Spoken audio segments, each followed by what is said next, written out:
ಎಂಇಎಸ್ನ ಪುಂಡರನ್ನ ಬೆಂಬಲಿಸುವಂತ ನಿರ್ಧಾರ ತೆಗೆದುಕೊಂಡಂತ ಮಹಾರಾಷ್ಟ್ರ ಸರ್ಕಾರ ಈಗ ಕರ್ನಾಟಕದ ವಿರುದ್ಧ ಮತ್ತೊಂದು ಕಿತಾಪತಿ ಮಾಡೋದಕ್ಕೆ ಮುಂದಾಗಿದೆ. ಗಡಿಭಾಗದ ಕನ್ನಡಿಗರ ನೀರಿನ ಮೇಲೂ ಕೂಡ ಮಹಾರಾಷ್ಟ್ರ ಕಣ್ಣಿಟ್ಟಿದೆ. ವಿವಾದಾತ್ಮಕ ನೀರಾವರಿ ಯೋಜನೆಯನ್ನು ಘೋಷಣೆ ಮಾಡಿದ್ದಾರೆ ಮಹಾರಾಷ್ಟ್ರದ ಮುಖ್ಯಮಂತ್ರಿ. ರಾಧಾಕೃಷ್ಣ ಏತ ನೀರಾವರಿ ಯೋಜನೆಯನ್ನು ಘೋಷಿಸಿದ್ದಾರೆ ದೇವೇಂದ್ರ ಫಡ್ನವೀಸ್. ಮಹಾರಾಷ್ಟ್ರದ ಇಚಲಕರಂಜಿಗೆ 4 TMC ನೀರು ಕೊಂಡೊಯ್ಯುವಂತ ಪ್ಲಾನ್ ಇದು. ಮಹಾರಾಷ್ಟ್ರದ ದಾನವಾಡದಲ್ಲಿ ಯೋಜನೆ ಜಾರಿ ಮಾಡುವಂತ ಯೋಚನೆಯನ್ನು ಮಾಡಲಾಗಿದೆ. ಯೋಜನೆ ಜಾರಿಯಾದರೆ ರಾಜ್ಯಕ್ಕಿರುವಂತ ಆತಂಕ, ರಾಜ್ಯಕ್ಕೆ ಬರುವಂತ ನೀರಿನ ಪ್ರಮಾಣ ಇಳಿಮುಖವಾಗುತ್ತೆ.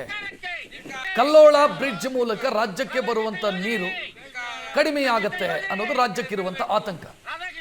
ಕೃಷ್ಣಾ ನದಿ ಪಾತ್ರದ 5 ಜಿಲ್ಲೆಗಳ ರೈತರಿಗೆ ಇದರಿಂದ ಸಮಸ್ಯೆಯಾಗತ್ತೆ ಅನ್ನೋ ಆತಂಕ ಕೇಳಿ ಬರ್ತಾ ಇರೋದು.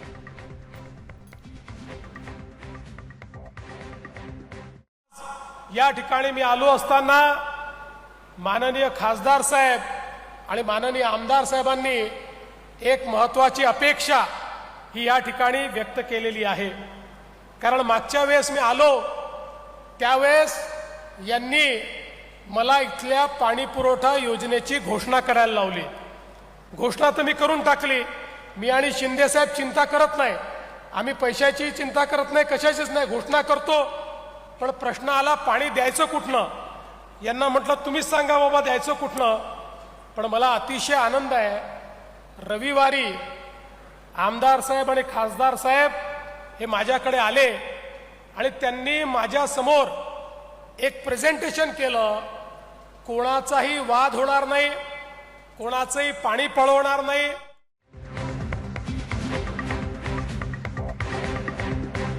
ಕರ್ನಾಟಕದ ಅನುಮತಿ ಪಡೆಯದೆ ಯೋಜನೆಗೆ ಜಾರಿಗೆ ಯತ್ನಿಸಲಾಗ್ತಾ ಇದೆ.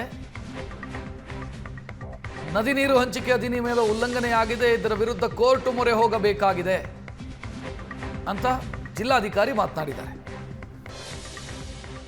ಮಹಾರಾಷ್ಟ್ರಕ್ಕೆ ನೀರು ಒಯ್ಯಬೇಕನ್ನುವಂಥದ್ದು ಹೊಸ ಪ್ಲಾನ್ ಮಾಡ್ತಾ ಇದ್ರೆ ಕಲ್ಲೋಳ್ ಬ್ರಿಡ್ಜ್ ಇಂದ ಅನ್ನುವಂಥದ್ದು. ಈಗ ನಾವು ನಮ್ಮ ಜೊತೆ ಜಿಲ್ಲಾಡಳಿತದ ಜೊತೆ ಚರ್ಚೆ ಇಲ್ಲ, ಬಟ್ ನನಗೂ ನನ್ನ ಗಮನಕ್ಕೆ ಇವತ್ತು ಬಂದಿದೆ. ನಾನು ಜಿಲ್ಲೆಯ ಉಸ್ತುವಾರಿ ಸಚಿವರ ಜೊತೆ ಒಂದು ಮೀಟಿಂಗ್ ಮಾಡ್ಕೊಳ್ತೀನಿ. ಹಾಗೂ ಸರ್ಕಾರ ಮಟ್ಟದಲ್ಲಿನೂ ಏನಾದರೂ ಈ ಥರ ಪ್ಲ್ಯಾನ್ ಮಾಡ್ತಾ ಇದ್ದಾರೆ ಅಂದರೆ ನಮ್ಮ ಸಲಹೆಗಳನ್ನು ತಗೊಂಡು ನಮ್ಮನ್ನು ಒಳಗೊಂಡೇ ಈ ಕೆಲಸವನ್ನು ಪ್ಲ್ಯಾನಿಂಗ್ ಮಾಡಬೇಕಂತ ಹೇಳಿ ನಾನು ಮನವಿ ಮಾಡ್ಕೊಳ್ತೀನಿ.